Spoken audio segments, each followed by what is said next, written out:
Welcome to SC CyberSafe. So recently, Facebook changed their entire brand to Meta. They had to change the name due to their personal reasons or due to the company's reason. They had to change the name to encompass all their products into one brand.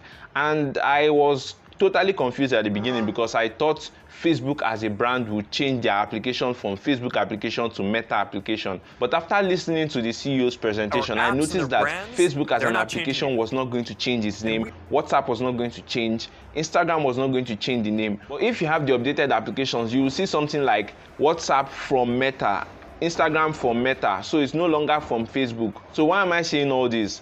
I recently was going through Play Store to see if there's an application called Meta, and to my utmost surprise, there was an application called Meta, and you'll be surprised at what I found out. So I noticed that I had to check the review of this particular application, which had barely 50,000 downloads, which means lots of people had downloaded this app already. So people had lots of complaints. People thought this particular application was from Facebook itself, and I knew this application was not from Facebook itself because Facebook stated it clearly that all the applications will remain the way they are. I was curious and had to know what this particular application was going to do to those who downloaded it, so I had to download this app. But take note, I didn't just download it on my phone. I used a different phone, something like a Sandbox, the phone I use for testing, basically to test some of these malicious applications. So I downloaded this particular application, and then I went through it. The application basically didn't have anything. It just had a landing page saying coming soon, and this particular application keeps popping up ads. So I think the person that created it tried to exploit the fact that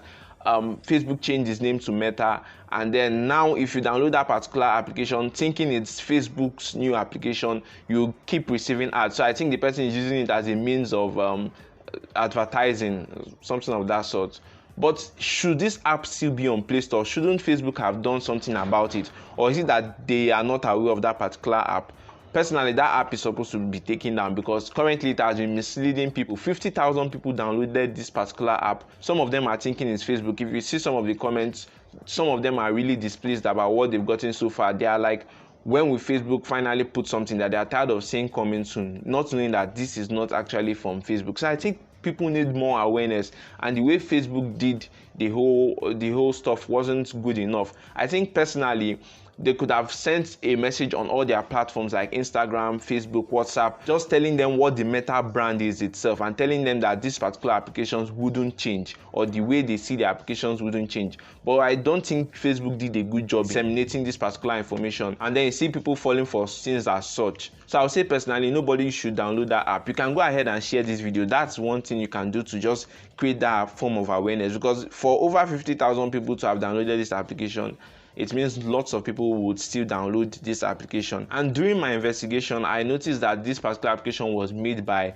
someone with this particular email. I wouldn't show the entire email, but this is the email of that person, which means it's not even from Facebook at all. So the reason I decided to do this video in the first place is just to let you know that not all applications you see on Play Store is legitimate. Some of those applications could be harmful to you when you download, and some of them could just be misleading. You can go ahead and watch this video, which will pop up on your screen now, and it will help you understand the reason why I said not all applications are safe. I used some case study in that video to explain in details all about the apps you see on your Play Store. So go ahead and watch that video, leave a like on this video, and subscribe if you are new to this channel. I'll see you in my next video. Remember to stay safe.